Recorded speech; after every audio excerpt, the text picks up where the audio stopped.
Hi there, and welcome to One Body, One Life, proudly sponsored by Jamaise Fine Foods. I'm Vicki Nguyen, and I'm on a personal mission to live to 120, and I would absolutely love to take you on this journey with me.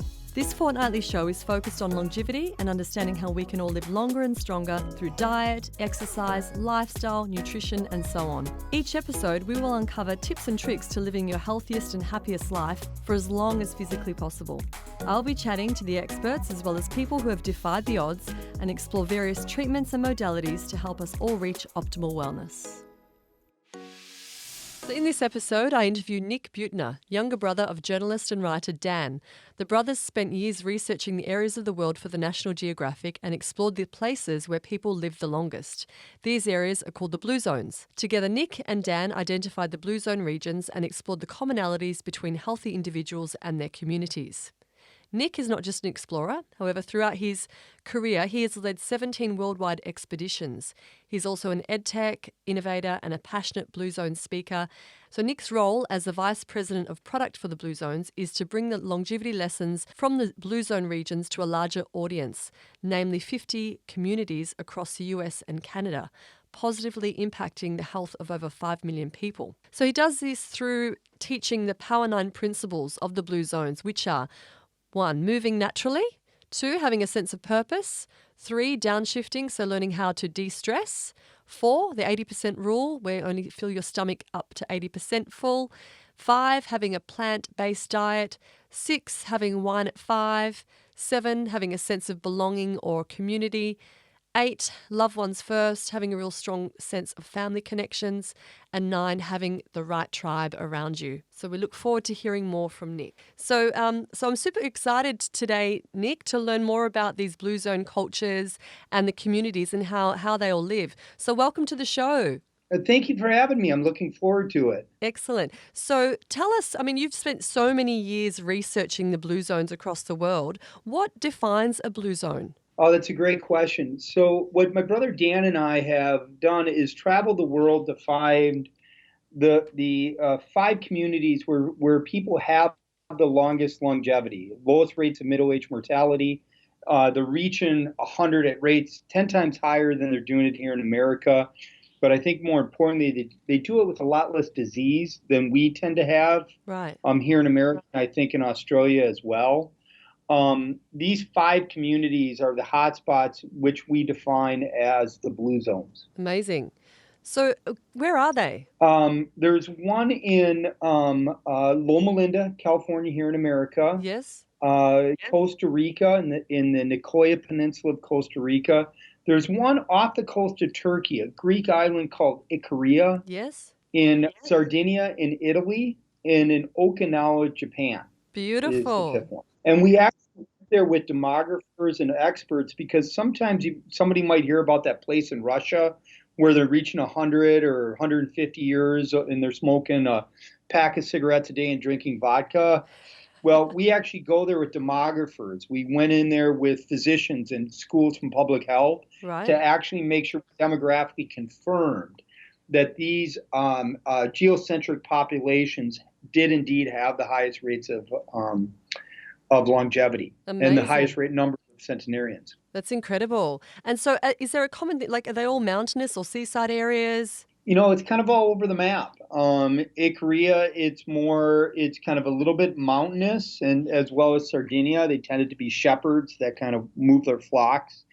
In Okinawa, you had the beach, and in Icaria, you had those beaches and seasides that they took advantage of. And then in Loma Linda, it was more inland, about 100 miles inland from the coast. Okay. So it's different. Amazing. And so there are obviously some common trends that were practiced by these people who live in those zones. What are the trends that you found? Yeah, we found 9 commonalities that flew through all of the different Blue Zones, and we call them the Power 9. These lifestyle traits that, when implemented into your life, can help you live longer, help you be happier. Yes. And live without disease. And they were Number one is they move naturally. Yes. They didn't they didn't like jump in their cars to go to work. Instead, they walked to school. They walked to their friend's house. Right. They walked to the grocery store. Yes. They didn't hire somebody to shovel the walk or to mow the lawn. Instead, they would do these things themselves. The woman that I met in Costa Rica, 104 years old, when I met her, she Wow. was her lawn with a machete. Oh my goodness.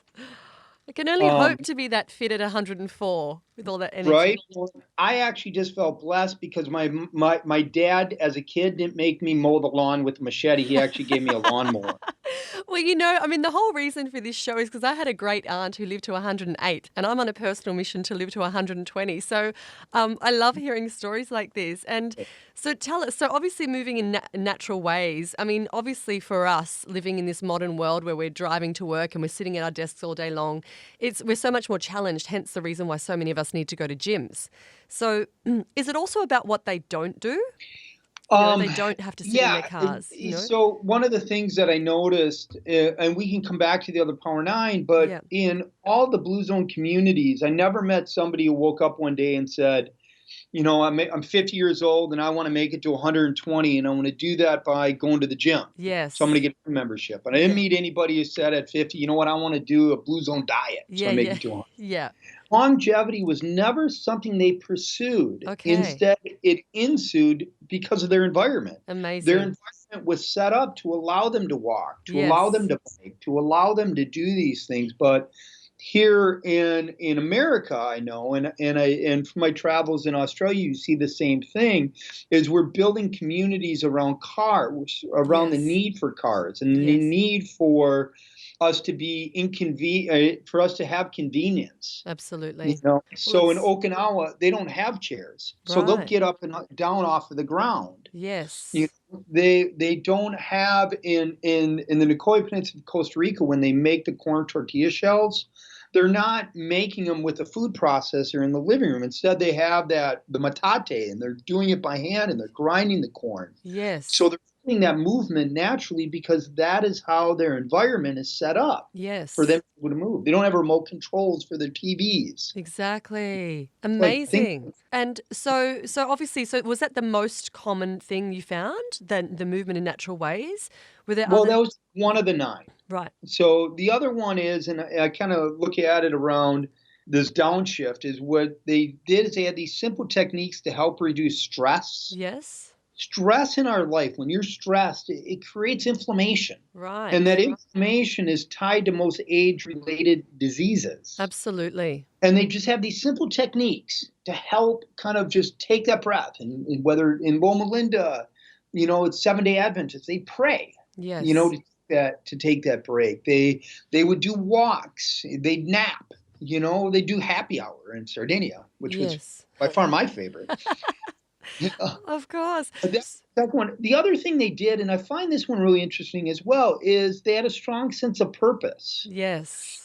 They don't have a word for retirement. Right. The most dangerous years of your life is the year that you're born and the year that you retire. Yes. You are Absolutely. 30% more likely to die the year that you retire than your last year work. Isn't it interesting? It Purpose is. is At first you everything. think about it and go, well, why is that? Is that because you now retired and have time to go skydiving or do the running of the bulls Yeah. in Spain? No. Of course not. We live these purpose-driven lives Yeah. that make us get up and take care of our families and have our jobs, and these reasons to get up in the morning. In the Blue Zone communities, they had a reason to get up in the morning. They knew what their sense of purpose was, and they could Yes. articulate it whether they're 20 to 100. And research says it's tied to 7 years of longevity. Wow. How interesting. Yeah. That's incredible. And diet wise? The diet wise, it was three different areas. They'd have a little bit of wine, had Right. the healthy relationship with alcohol, but a little bit of wine with their meal. But it was mostly plant based, Right. about 90%. It wasn't, they weren't vegetarians, they weren't vegans.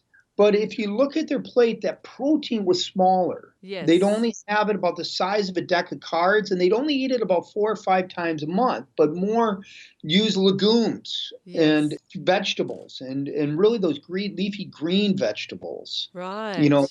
they're in their diets. It was more of a plant-based diet Yep. that they have. And I look at it in my life. I mean, how can't everybody just put a little bit more vegetables on their plate and a little bit smaller piece of protein? I mean, it's to me when I looked at it, I'm like, oh, that's a given. That's Yeah. a strong trade.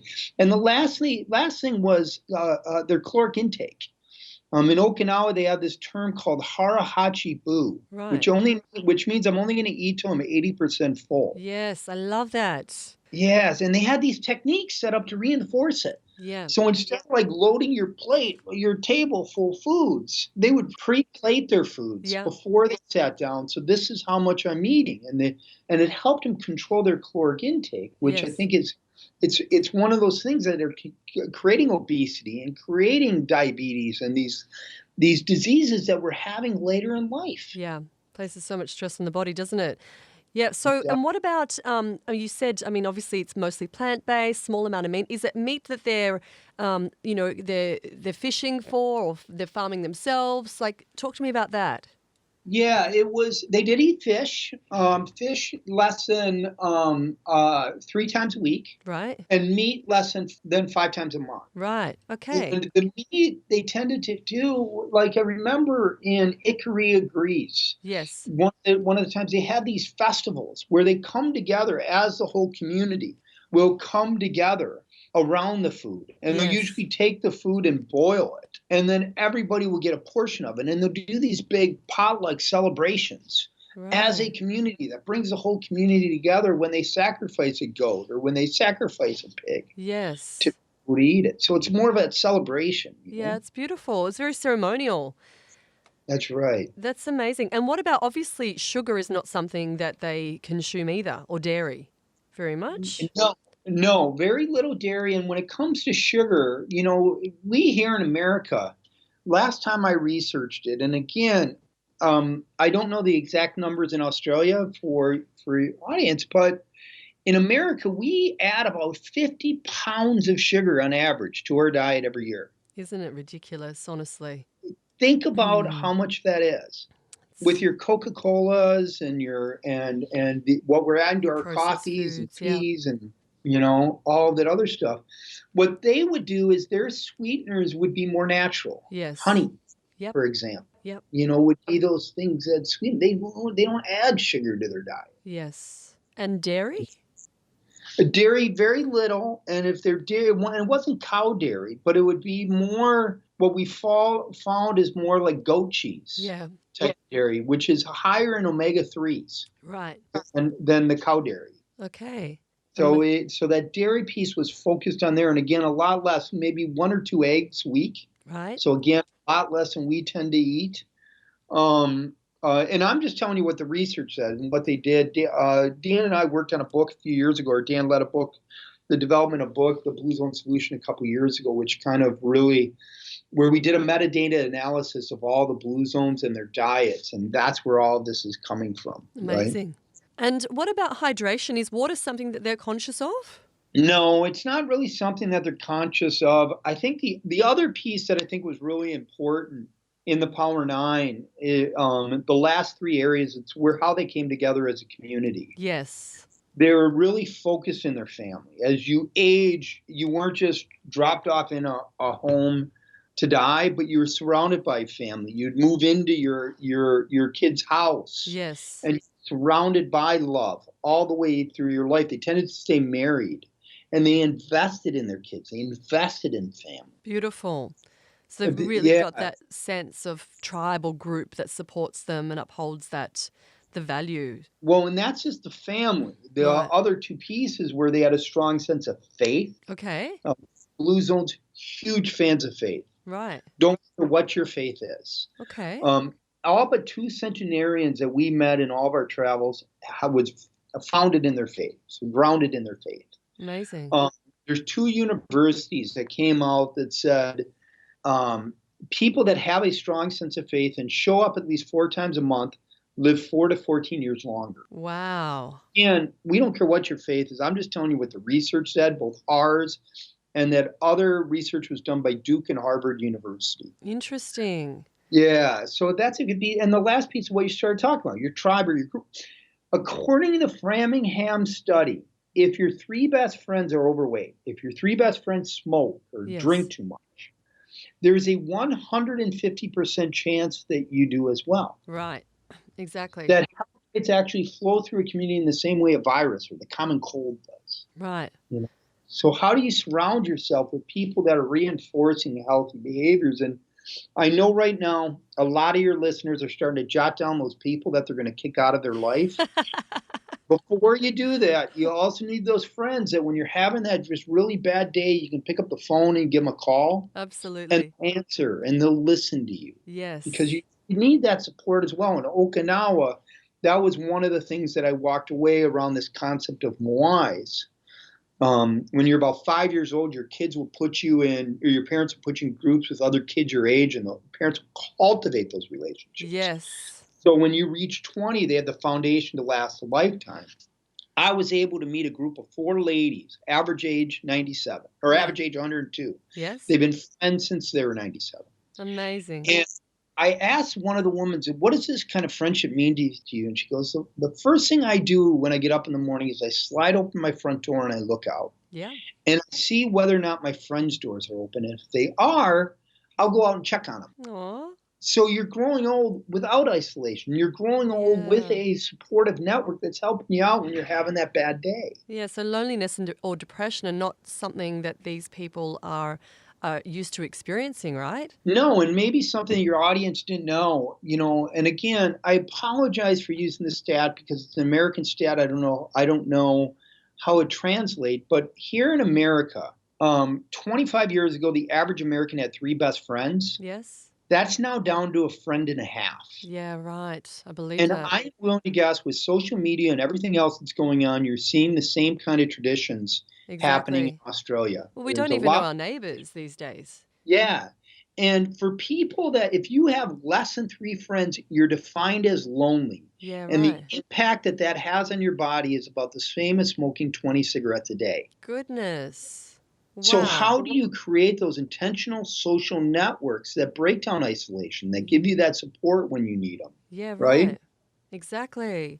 Well, that's why, I mean, if you look at the happiest places in the world as well, they're community, they're groups, right? They like live in a tribe kind of setup. It's kind of all over. There's a little bit of difference around happiness, but yeah, there's some things that are going on in the happiest places that I think are very unique. They tend to be very social. People that they tend to socialize, I think, on average about 6.5 hours a day. Wow.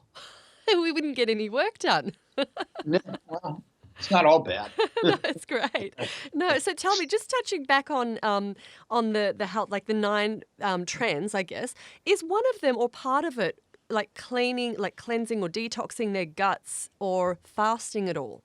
No. In No. the blue zone communities, they didn't fast. Okay. They where the fasting comes in is the harahachi poo, right? They didn't Yeah. have that big diet. Yes. This wasn't diets that they did. It wasn't about fasting and all of that other stuff. It was about how did they set up that environment Yep. to make the healthy choice the unavoidable choice Yeah, right. in their community. I love that. So what about, so I mean, these all seem fairly achievable, like creating a community, having mostly plant-based diet, moving naturally, creating that sense of having a faith. But what about, the fact that we live, for us, living in the modern world where we're reliant on technology and cars and we're surrounded by Wi-Fi and pollution, so it's obviously for these communities, it's also about what they don't have and what they're not exposed to. Yeah, and I can explain in a minute kind of the work that I'm doing around the 50 communities across the United States and Canada Yep. and kind of how we get to it. But the heart is kind of what I started kind of giving you that nod to before around, think about right now on average, the average American or the average person, I got to stop saying that. The average person makes about 280 decisions tied to Wow. their health every day. Oh my goodness. Most of them are involuntary. Right. You just do them, right? Yes. The habitual. Yeah. So now think about kind of how we interact in society. You have streets and roads that are designed that you need cars. Yes. They're no longer designed for walkability, whether it be through transit, biking, and all that other stuff, and how we live and how we build our communities, Yes. which again makes it so you can't, set up. We're defined when we go to the grocery store, go to the shopping center. Let's find the best parking spot versus parking in the back and inconveniencing ourselves a little bit to move naturally. Yes. Our food system is being driven by advertising Exactly. that whose goal is to subtly be able to sell you stuff that understands your purchasing, understands kind of the things that you do, Yes. and get you to behave. So if you look at going to grocery store, you're going to have to answer this because it's been about 10 years since I've been to Australia. Okay. What's the last thing you see in a grocery store What's the as you're checking out? Sorry, the last thing we see at the grocery store? Yeah, in the grocery store as you check Yeah, out. well, Is it's it the usually healthy item? candy. It could be like chewing gum, something snacky. Like, I mean, a lot of the supermarkets now they've got the self-checkout zones, but they've still got like a little snack type food that you can pick up on the go. And Might it be tends to be Tic the Tac unhealthy chocolate stuff. or So what if that was defined as those healthy things, those things that are really kind of good for you? So those impulse buys you're grabbing and kind of yeah, putting into it. When you go to a restaurant, how do you look at working with chefs to be able to create an environment where the food and the way that it's being celebrated on the menu, yes, you're reading it going, oh my God, this vegan thing sounds really good, or this vegetable, I want to try it. But how do you define it? yes, How do you cook it? And how do you set it up so that the choice architecture allows the people who want to yeah, eat healthy to be able to have that choice? But we're not absolutely. defining our communities that way right now. Exactly. Well, I think a lot of it's all about convenience, right? Everybody lives such itinerant, fast-paced lives that people think, well, they associate fast food, food with, or food that's wholesome and raw and, whole foods with being time-consuming to prepare and also costly. So, there needs to be this shift. And I think there is a shift. Like, even though, I mean, we produce food products as well. And I know there's a massive movement towards more vegan based and more, sugar free, dairy free, gluten free. There's a lot more product like that coming out. But I mean, you're right. It's not hard to, instead of picking up something that's processed, like go for an apple or a banana instead. It's not that hard.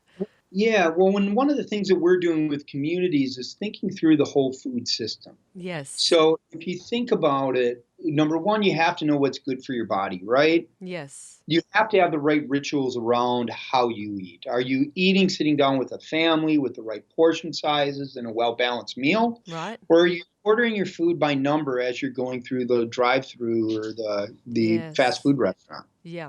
Exactly. Um, I can, you know what? I can tell you to eat Brussels sprouts or some other healthy vegetable, but if you don't like it, you're not going to eat it. So how do you create the food skills to be able to make it taste good, Yes. especially given our busy lifestyle? Yes. The fourth piece of it is it got to be affordable. You know what? All those things and all those foods you mentioned are great, but sometimes the people who can attain it are the people with money and income. Yes. And it's not getting to the people that do not have the resources to be able to do it. So how do you create affordability and how do you be able to bring it so that you're breaking down, in some ways, creating offerings to the next generation Yes. that created. And the last thing I always like to add is, well, it needs to be easy, but the last thing I always is our friends matter. If you Yes. go out to dinner and you want to try being a vegetarian, if that's your thing, or eat smaller portions or whatever, but if you're going out with friends who isn't doesn't have the same eating habits, Yeah. it's really hard for you as an individual Yeah. to Right. be able to kind of change, Yeah. whether it be for your diet, if you want to diet, or whether or not you want to kind of change kind of the to a little bit more of a plant-based style diet. I'm sorry that I think that's the challenges that we have. Where the blue zone communities, they've been doing these things for 100 years. So how in our communities do we kind of go back to traditions to really understand the place in the world who are growing old in ways we emulate, and then put evidence-based practices into those communities that create a choice architecture that makes that healthy choice easier, that makes, in some cases, even that healthy choice unavoidable. Yes, exactly. Exactly. So, I mean, really, it's about conscious consumption, isn't it? It's about people changing their behaviors. And like you said before, how many decisions we make every day. So it's about shifting that up. But where do you find, I mean, if you look at the research, it all seems fairly achievable, like I said before. But where do you find most people? Is it the food where they become unstuck? No, I think it's everything. Okay, I think it's all the power nine. right. This isn't about behavioral choice, Okay. first of all. Because I know, people know they shouldn't eat a Big Mac or drink that large thing of soda Yeah. or smoke a cigarette. They know that's bad for them. Yes. But there's a term called hyperbolic discounting, Okay. where I know that I shouldn't do that action, but at the time I do it, I'm not going to die. Okay. Got I it. can smoke a cigarette for 15 years Yeah. and it's not going to kill me, right? Okay. But what that does is it adds up and it impacts my health, 15 years from now, and all of a sudden, boom, you're hit and you have cancer Absolutely. or emphysema. So what we know now that bigger drivers of our health are our relationships with our friends and our family. They're the architecture of the places where we spend most of our time in our community, our work sites, our restaurants, our grocery stores, our faith-based partners in our communities, or our schools where our kids spend the time, Yes. spend most of their daily hours. So what are those environments, and are those environments set up to make that healthy choice? Because individual discipline and personal responsibility is a good thing, but discipline is a muscle. Yes. Muscles fatigue. Are you set up not only around a healthy food system, sort of walking, but what about, does the sense of purpose, that reason you get up in the morning, align up with the purpose of the job that you have, for example? Yes. Yeah. Exactly. Then you're going to work every day and it's horrible. Or according to Gallup, number one thing that impacts whether or not you want to go to work is whether or not you have a good friend. Who Right. wants to work with people that they hate every day? Yeah. So that isn't as much that kind of individual responsibility, but it's how do you set up that environment? And the last thing is the policies and the culture of our communities. Yes.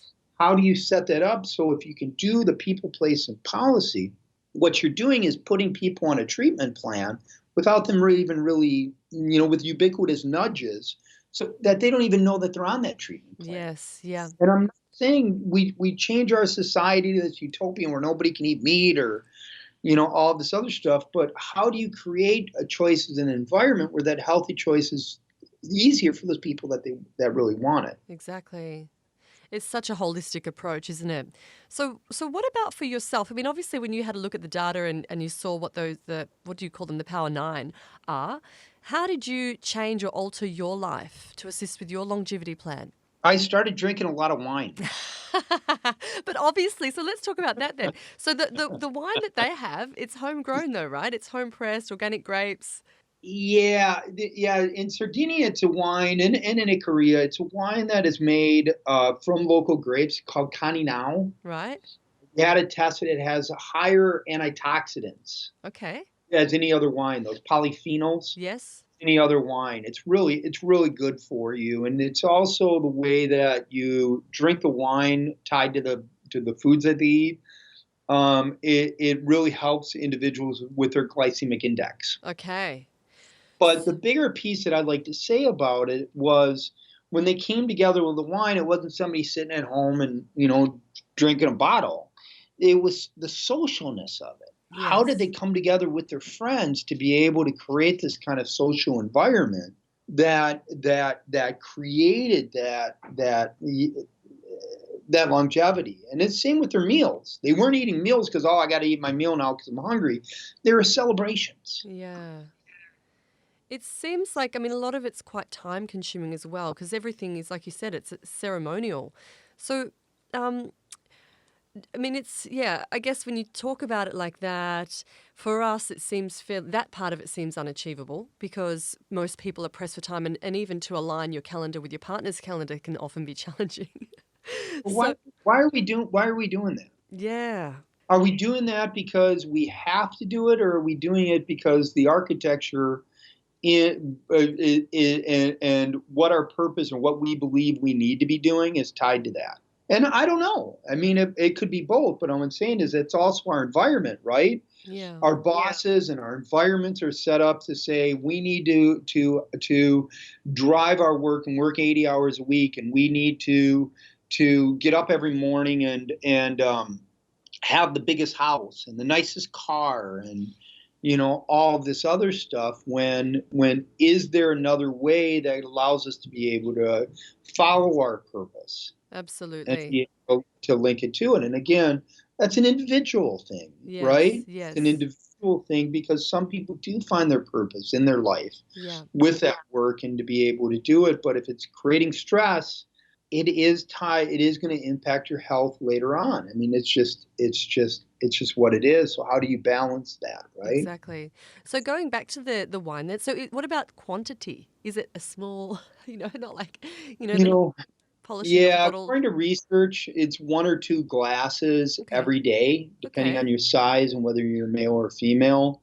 And the thing I like to tell people, because I'm anticipating your next question, is it's 1 to 2 glasses of wine a day, and no, you can't save up and have 14 on the weekend. Fair enough. But also, I mean, obviously, like you said, you changed, increased your wine consumption. I was teasing, Okay. but it was an easy joke that I tried to take advantage of. It was more kind of that small quantities, and they did it kind of with that social stuff, that social piece that I mentioned earlier. Yeah.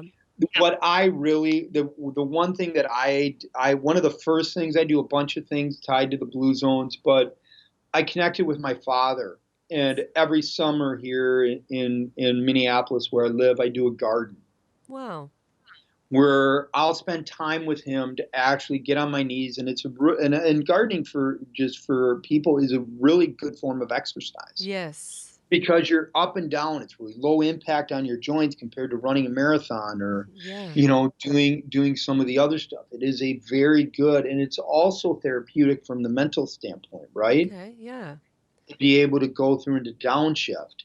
But more importantly, I do it as a social piece to my father, to be Yes. able to really spend that quality time to learn the traditions that he's been learning. He's 84 years old now, Wow. all the way through his life. And those traditions not only include the gardening, that time spent with him is so important, but then we can the food.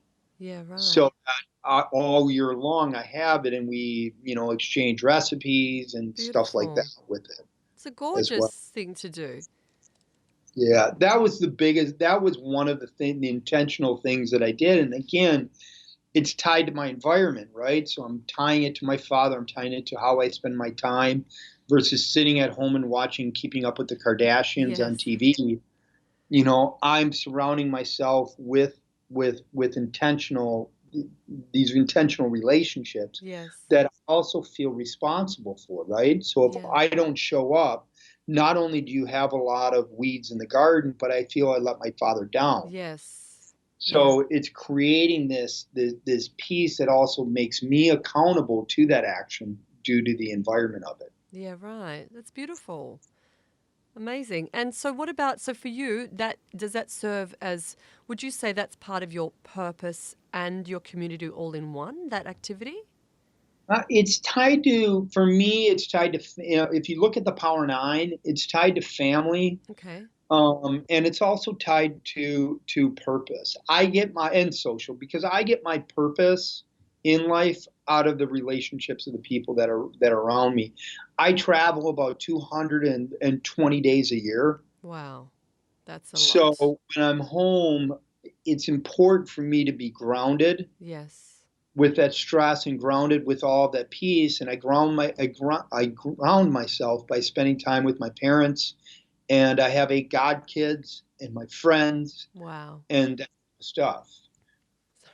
Now, what about the relationships? Because you said that's quite important as well. But a lot of the stories that you spoke of, it didn't seem like they were Well, you said they keep their marriages together, but a lot of the people, like the ladies, they open up their door in the morning and they look across to their neighbour. So obviously, is it the females that are outliving the guys, or what's the story there?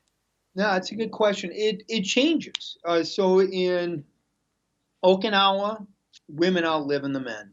Okay. In Sardinia, highest rates of male centenarians Okay. all over the world, and in Costa Rica, the men and women are reaching 100 at the same age or at the Okay. same rates, Wow. and they're doing it incidentally with almost no dementia. It's incredible. It's amazing. So, genetically, like, do the blue zone communities, is it also, I mean, are they undiluted gene pools that live in those communities?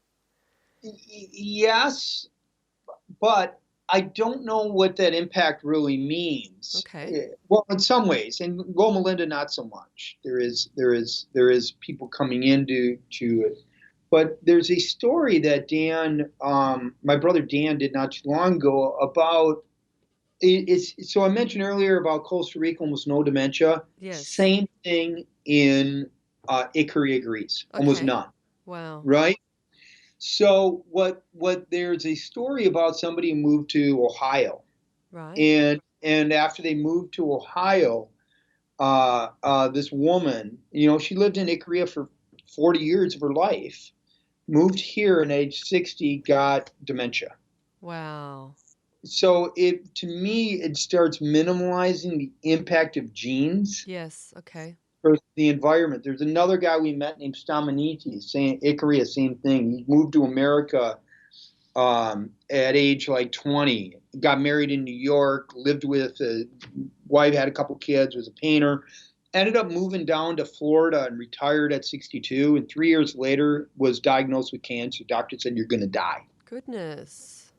And Staminiti said, listen, America healthcare, way too expensive. I'd rather try to figure out some ways to be able to pass down the dollars on to my kids. But Yes. I also want to be buried with my ancestors. So he moved back to Korea, Right. re-engaged with his family and friends. He actually moved in with his mom and dad at age 67. So if your listeners think your kids are really out of your house, there's a chance that they might move back. But also start engaging in the faith and the diet. And it's a really celebratory, it's a really social society. Right. Dan and I got a chance to meet him 32 years later. Wow. That's The only thing that incredible. changed for him was his diet, was his environment. Yes. Yep. But isn't that Yeah. incredible to think how that shift can literally shift your health and well-being? It's incredible. Well, and it also, exactly, and to me, to kind of go back to your question, it also questions the value of a gene pool versus what are the things that we're throwing in our mouth and whatever. At the end of the Yeah. day, some people are going to hit the genetic lottery and make it to 100 when other people might not make it as much. But does that Yes. mean that we shouldn't? There's a term called compression of morbidity. Okay. An average people, it's around 4 years between when people get sick and when they die. Okay. It's where you need somebody to take care of you. It's where you're waking up every day and life just is horrible. Yes. In Okinawa, it's less than a year. Oh, wow. So the question that I would ask your listeners is, would you rather be sick for those 4 years when you die? Does it matter if you're going to live to 60 or to 90? Yeah. If the last doesn't everyone want to, at least as long as I'm here on earth, have the best quality of life? Absolutely. Because it's not only about the quantity, let's also remember quality is important. Absolutely. How interesting. And what about the Adventists? The Adventists, they're the 7-day Adventists. Right. We're in Loma Linda, California. They have the highest percentage of 7-day Adventists there. Right. They did a couple things that I thought was very interesting. Number one is they live by LA, Los Angeles. Right. But if you look at the Adventists, so average life expectancy here in America if you're a female is about 80. They're living to 89. Okay. And men are getting over 10 years of longevity. Wow. And it's not the genes, because if you go to an Adventist congregation, you're seeing people from African American, from Hispanic roots, European roots, Yes. Asian roots. It's a melting Melting pot. pot Yeah. of, yeah. And what you're seeing there is, I think, a couple things. Is number one is they're focused on the Sabbath from sundown on Friday, sundown on Saturday. Doesn't matter where the kids need to be driven or what the boss is telling them to do. These guys unwind, Yes. go to church, and they'll get together with their friends. But the interesting thing is in the afternoon, they'll do a nature walk with their Beautiful. family, taken right from their scriptures. Right. They'll let that stress of the week go by focusing in on their family and their friends to do this nature walk every week. Beautiful. That kind of unwinds it. And the other thing is, if you go to an Adventist party, they're not doing the same things that I did when I was a kid, shots of tequila and all the other stuff that goes with that rite of passage. But instead, through their faith, they're supporting each other. They're passing down traditions around healthy food skills. They're passing down supporting each other in their faith, supporting each other in their daily kind of activities. Yes. If you look at that community as a whole, the things that flow through them tend to be very positive. Amazing. Yeah. Incredible. There's so much wisdom here. It was there that I met a surgeon. Yes. 25 years old. Right. He's still doing multiple open heart surgeries. Goodness. He retired when he was 100. Wow. That is incredible. I don't know that would be legal here, practicing still at 100 as a surgeon. I don't know if it's legal here either. That's incredible. Well, you've shared so much wisdom and it's been very insightful just understanding the Power 9 and what we can do to live longer and stronger. But what are your top 3 tips? If you could only pick 3, what would they be? Yeah, for me, number one is I think it changes. You ask me this question tomorrow, I'll give you a different answer. Okay. But today it is around your friends. Yes. How to break down that isolation that creates better. But life is tough. Yes. How do you create friends that are helping you out when you need that? Whether it be through that healthy activity, like I mentioned earlier, yes, or just, gosh, I don't know what to do with my kids. I can't get control of them. What do you do? Give me some advice, or at least just give me a timeout. Yes, exactly. Friends is the social one. I'll talk about environment and think about, instead of thinking about health if you look at diets and exercise, only about 5% of the population can stick with a diet. Yes. You talk about gym memberships. Most people will pay that money for a gym membership, but not show up. They'll show up a lot out of the gate, but that will fade. Yes.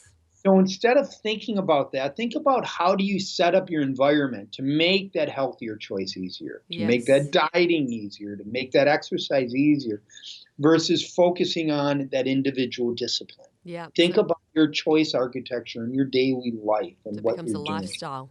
Yeah. Exactly. Because I think that's that piece, and just, that intentional. How we live this really crazy life. So how do we come back and just think about, is it all necessary? Or in it, how do I find some times to be able to downshift? Yes. To be able to take that breath. Absolutely. It allows me then to start anew, because we do live in a busy world. Yeah. With a lot of expectations and a lot of responsibilities. Absolutely. How do we take that time and understand, whether we're adults or even kids? As I'm a young kid, I'm going to school. I'm getting stressed out in school. I'm bullying and I'm doing all these other things just because of, I get stressed. But if we can teach young kids how to understand triggers in their brain that are leading to that stress, and techniques that help reinforce it or to help kind of deal with that stress, I think we're going to be setting up our next generation to be better off than we are today. Absolutely. Absolutely. So what are the typical stress reduction strategies that you witnessed? Other than wine at 5? Yes. Other than happy hour? Yes. Breathing. Well, I just want to make sure that I'm throwing your audience something that's easy. Okay. It was a few things. Walking. Yes. Like doing this walk with a friend, or and doing this exercise, kind of that natural movement was one. Praying. Okay. whether it be from the Adventists, and again, with works be great, but also in Okinawa, they did ancestor veneration. Okay. It was a way of kind of meditating through that prayer or through that intentions that they were doing Amazing. that I thought was very positive. In Okinawa and in a lot of the Blue Zone communities, they actually took those little siestas, those little Oh, naps yes. Yeah. every day. And the research says it's good for you if you can pull it off. I understand the reality of how challenging it is, but it is actually good for us. Yes. I You know, love that. there's a I catch my couple. husband out often. He'll say he's meditating, but he's actually having a little sleep. Yeah, I'm with them. Yeah, absolutely. I am too now. But hey, listen, Nick, it's been an absolute pleasure talking to you. Tell us, you're coming to Australia, is that right? I'm coming to Australia to do one presentation in April of next year, but while I'm there, I'm open to look at kind of doing some more presentations and having some more conversations. Amazing. For So how can people find you? number one, email Nick at bluezones.com. Yes? But the other way is just through our website, bluezones.com. Amazing. You can find a bunch of information. We have a longevity calculator where people can takes you about 3 minutes, tell you about how long you're gonna, and it would tell you how long you're gonna live and what your healthy life expectancy is. I love We have that. a true happiness test. There's books and other stuff like that are available from our writings, but we have recipes online, some other tools. Dan's coming out with a cookbook of the Blue Zones in around December of this year. And Excellent. the goal around it is he actually went to the Blue Zones with a National Geographic photographer and said, "Make me dinner." Wow. And the centenarians would make the dinner not in kind of whatever, but how they've been cooking for 100 years. And then we brought them back and worked with scientists to understand why are these things good for you, but then Right. also worked and put them in kitchens to make sure Yeah. that people can actually do these. So that's coming out. Amazing.